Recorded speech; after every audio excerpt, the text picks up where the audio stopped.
May caller na tayo mga kaibigan. Si Ilana ng Manila. Uy, 43. Hello? Hello po. Hi, good evening. What's your name? Elena po. I know. Kakasabi ko lang pala. Ilana, ilang taong ka na? 43 po. Kakasabi ko lang din. Talagang 43 ka na? Opo. Naniniwala ka ba na life begins at 40? Ay, opo. Dapat, kasi 43 ka. Pag hindi ka naniniwala, para masilaktan sarili mo. Ay, opo. Diba? Ano ba pagkakaiba pa nag-40 ka naman? Bakit sinasabing life begins at 40? Ano meron? Parang doon po nare-realize na yung love, ngayon mo palang mararamdaman. Talaga? Opo. Napagaling mo ng 40, di ba? Hindi na pala mahalaga ang waistline.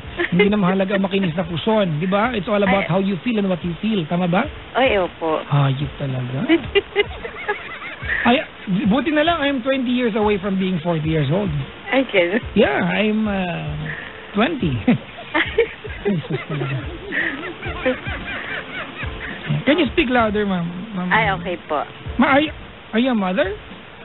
Opo. Ilan na po, anak? 3 po. 3. In love ulit o in love pa rin? Medyo heartbroken. Ay, ang ganda na pagka-define mo ng life begins at 40 o heartbroken ka pala. Ma'am, bakit pa magulo yung linya ninyo? Ay, ano po choppy po ba? Opo. Sige po, magkwento kayo. Ano po kasi, may asawa ako pero... Ma'am, yung linya niyo po? Ay, opo. Yan po. Opo. Para po siyang may bangaw. Ano po nireport na nga po namin ito sa PLDT. Ganito pa rin. Ay, naku ma'am, i-report niyo sa yan. Sabihin, Your Honor. Kakapanood ka ng mga hearing, mga kaibigan. Inabangan ko kasi siya Oo, yung mga hearing sa Senado, Kongreso. Ay, ganun. Kahit yung mga kasama ko sa bahay, Your Honor ko na. Ay, ganun. I moved to cook chop suey. May mga ganun kami sa bahay. Kami naman pakapit. Sige, mami, tuloy niyo na po. Yung asawa ko po, nung pinanganak na po yung bunsong anak ko. Apa. Doon na siya nagloko. Okay. Bali po, ang nakakasama lang ng loob kasi may kinasama na siya. Tapos, bago itong kinakasama niya, may naanakan na siya nung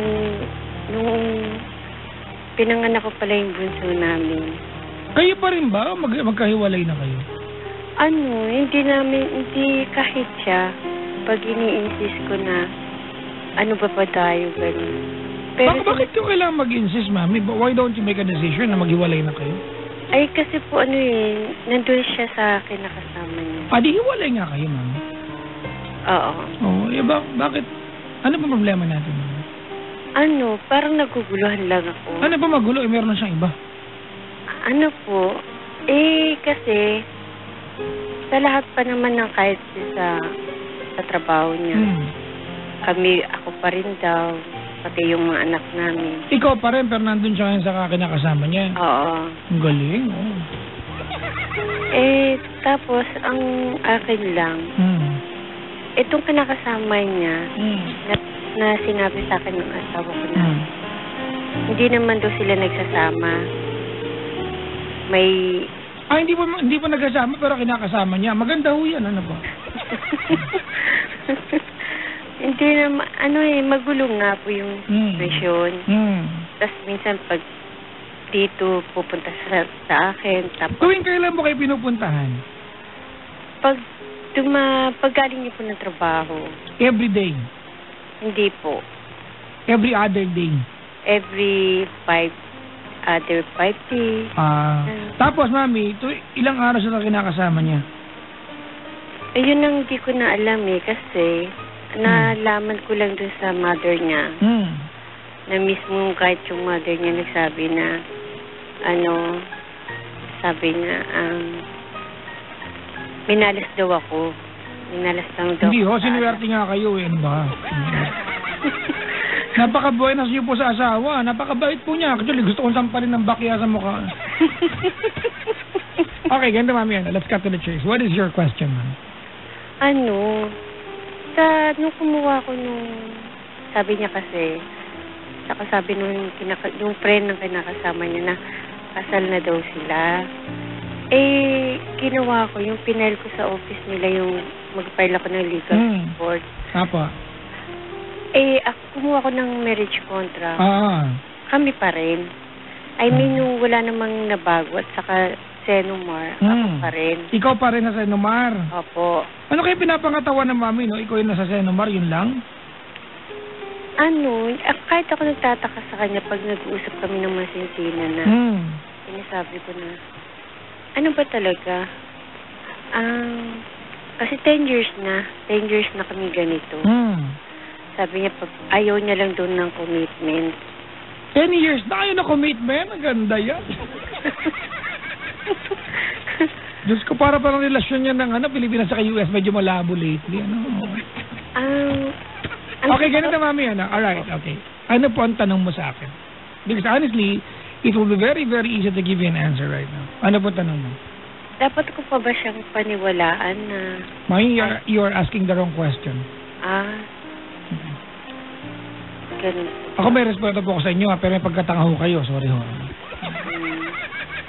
Para lang malinaw po tayo. Baka magalit ho kayo, ha? Ay, di po. Tanga ho kayo. Ayan, di pala magagalit. Tawa ka ng tawa, di ba? Mga kaibigan, pasensya na po, no? It has come to a point, na yung pinag-uusapan natin is if it's okay to negotiate. Parang okay lang, di ba? Parang ang dating parang it's acceptable to negotiate, di ba? Na meron siyang ibang kinakasama, as long as inuwihan kanya once a week, as long as ikaw yung nandun sa certificate of marriage sa rehistro, parang okay ka lang. Mami, you are married, and it's supposed to be non-negotiable na meron siyang iba. Non-negotiable yan. It's not even a point of argument. Dapat period yan. Pero ikaw, parang okay lang. Okay lang, ako naman nakarehistro eh. Tsaka sabi naman niya kasi, hindi naman sila nagsasama. O kinakasama lang niya yun. Ganda, ganda po. Dahil lang daw po sa bata. Dahil lang daw sa bata. Wala naman talagang kasalanan yung bata. Pero bakit ang dating sa akin parang parang ang dating ko ay okay lang sa'yo. Diba? Na hindi ka malang nagalit, No, hindi po okay sa akin. Hindi halata ho. Dumating na po sa point na na nagreklamo na ako sa opisina. Kaya lang yung... Mami, ikaw ba na-try mo na sabihin sa kanya maghiwalay na kayo ng tuluyan? Yung talagang wala nang pakialaman? Opo. Ano po sabi niya? Hindi daw pwede. Bakit ho? Yung sinabi namin niya sa akin na mahal niya pa rin daw po. Inamin niya sa inyo? Opo. Ganda. Ano sabi niya? Naniwala? Oh my God. I'm so lucky. Mahal mo ako. Gano'n. Ano ba sabi niyo? Sabi ko kasi ganito. Total naman, ganyan na rin lang ginawa mo. Maghiwalay na lang tayo. Saka wag mo na akong... Kasi every time na pupunta siya dito.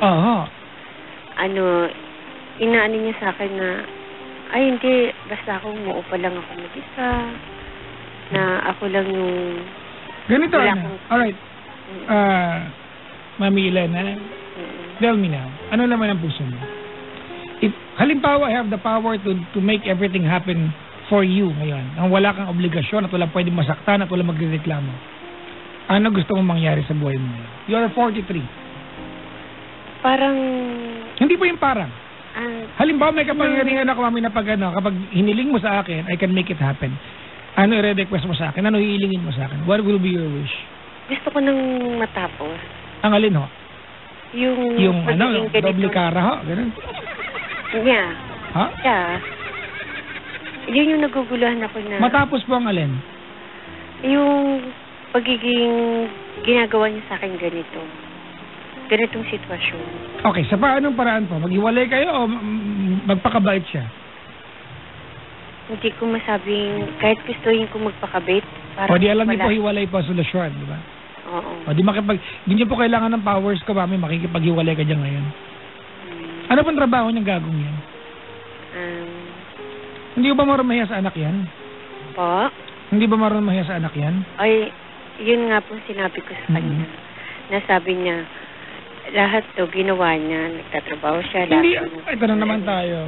Sa lahat ng mga may bahay, sa lahat ng mga misis, hindi niyo obligasyon, hindi niyo utang na loob sa mga lalaki kapag ginagampanan ng lalaki obligasyon.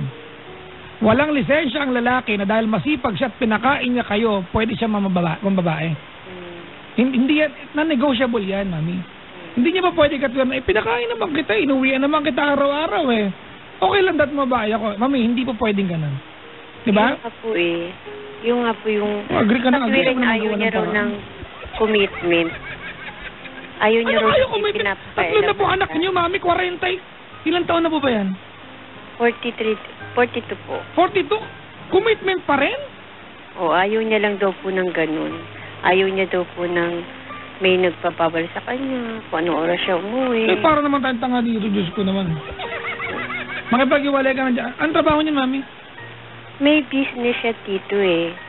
Nagbi-business po siya. Ano pa negosyo? Kahit yung negosyo niya, hindi niya sinasabi sa akin. Ay, talaga? Opo. Ang galing, parang lang kayong batchmate sa eskwelahan. Kakatuwa naman yung buhay mo. Hindi po alam negosyo niya, mami? Hindi ko po alam. Wala kang idea. Halimbawa, mami, one day, umuwi yan, may kumatokhang kayo dyan. Katukin kayo ng PNP. Sabihin mo sa PNP, ala po akong alam dyan. Nangyari na po.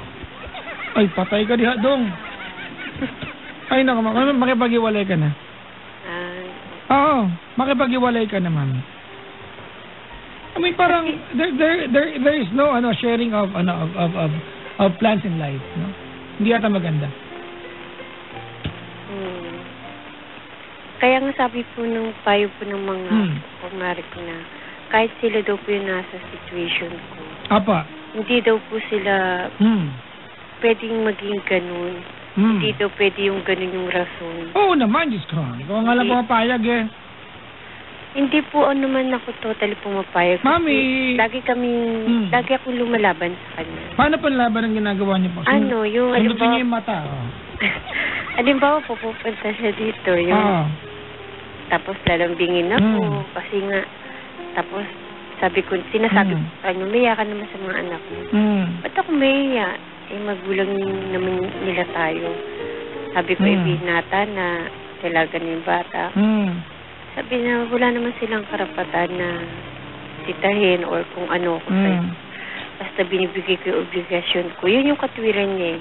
Binibigay ko obligasyon ko sa inyo. Pinapaaral ko sila. Kaya wala silang karapatan na sitahin kung ano ako sa kanila dahil ganun ba? ako bumuhay sa kanila. Ganun ba? Ganun ang katwiran niya. Kaya po, supportado niyo siya sa ganyang katwiran niya. Medyo nalilito ko. Talaga, nalilito lang ako kayo. Diyos ko naman. Actually, nakakalito, ganito, mamila na, magkaibigan tayo. Naputol.